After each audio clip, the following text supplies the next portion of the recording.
Supreme court ने नैब तरमीम case में हुकूमत की अपीलों पर महफूज फैसला सुना दिया है। सुप्रीम कोर्ट के लार्जर बेंच ने हुकूमत की अपीलें मंजूर करते हुए नैब तरमीम बहाल कर दी हैं। फैसले में लिखा गया है कि गुज़श्ता सुप्रीम कोर्ट का 3 रुकनी बेंच का फैसला ये साबित नहीं कर सका कि नैब तरमीम आइन से मुतसादिम है। खबर आपको दे रहे हैं, इंतहाई अहम खबर, नैब तरमीम का रदम करार देने के खिलाफ हुकूमत की अपीलें मंजूर कर ली गई हैं। इसी बारे में मजीद जानते हैं, हमारे साथ मौजूद है हमारे नुमाइंदे कमर महकन। कमर, बताइएगा। जी बिल्कुल, चीफ जस्टिस काजी फाइज ईसा की सरबराही में 5 रुकनी लार्जर बेंच का जो फैसला है वो सुना दिया गया है। 6 जून को ये फैसला महफूज किया गया था, जबकि आज 3 माह बाद 6 सितंबर को ये फैसला सुनाते हुए चीफ जस्टिस काजी फाइज ईसा ने की सरबराही में इस बेंच ने नैब तरमीम को बहाल कर दिया है और कहा है कि जजेस जो हैं वो पार्लियामेंट के गेट कीपर नहीं हैं। उसके बाद जो नैब तरमीम बहाल की गई हैं, जिन सेक्शन में तरमीम की गई थी, उनमें सेक्शन 2, 4, 5, 6, 14, 15, 21, 23 और 25 समेत 26 भी जो हैं वो शामिल थे। जबकि 5 रुकनी लार्जर बेंच ने फैसला सुनाते हुए ये भी कहा कि जो बानी चेयरमैन पीटीआई हैं वो अपना मौक़िफ़ साबित करने में नाकाम रहे हैं। दूसरी तरफ जस्टिस अतर मिनल्ला समेत जस्टिस शाहिद वहीद ने भी जो अपना नोट है, इजाफी नोट, वो लिखा है। सुप्रीम कोर्ट ने कहा है कि सुप्रीम कोर्ट को जब भी मुमकिन हो कानून साजी को बरकरार रखने की कोशिश करनी चाहिए। बानी पीटीआई नैब तरमीम को आइन से मुतसादिम साबित करने में नाकाम रहे हैं, जबकि जजेस जो हैं वो पार्लियामेंट के गेट कीपर नहीं है।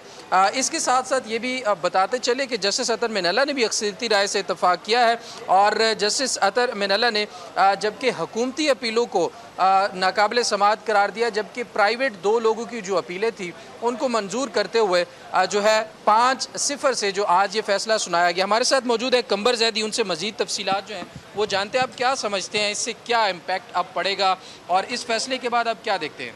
लेकिन नैब तरमीम जो कि हुकूमत की जानिब से की गई थी, उसको इमरान खान साहब ने सुप्रीम कोर्ट ऑफ पाकिस्तान में चैलेंज किया था। 3 रुकनी बेंच उस पर पहले बना, जिसमें जस्टिस उमर अता बंदियाल थे। 2023 में एक फ़ैसला आया जिसमें जस्टिस एजाजुल एहसन और जस्टिस मंसूर अली शाह शामिल थे।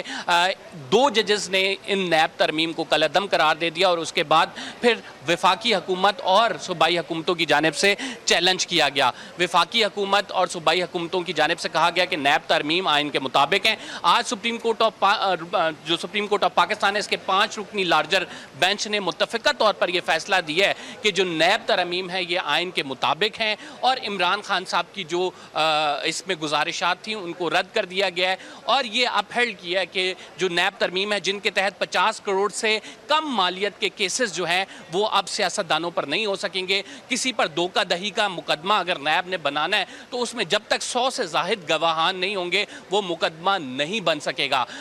टैक्स के मामलात, रेगुलेटरी अथॉरिटी के मामलात, कैबिनेट के वो डिसीजन जो कि फाइनेंस से रिलेटेड हों वो नहीं हो सकेंगे। नैब की जो 10 तरमीमें थी इनमें से 9 को पहले ऑर्डर में कलअदम करार दे दिया गया था, अब उनको वापस 5 रुकनी लार्जर बेंच ने बहाल कर दिया है। वफाकी हुकूमत और सूबाई हुकूमतों की जानिब से ये अपील आई थी और इस अपील में 5 रुकनी बेंच ने यह फैसला किया कि कानून साजी जो पार्लियामेंट की जानिब से की गई थी इसको अपहेल्ड किया और साथ सुप्रीम कोर्ट ऑफ पाकिस्तान ने यह भी कहा है कि जब तक उससे मुमकिन होता है वो पार्लियामेंट की गई कानून साजी को स्ट्राइक डाउन नहीं करती है, यानी उसको कलअदम करार नहीं देती है। अलबत्ता अनकॉन्स्टिट्यूशनल अगर कोई चीज़ हो तो उसको कलअदम करार दिया जाता है।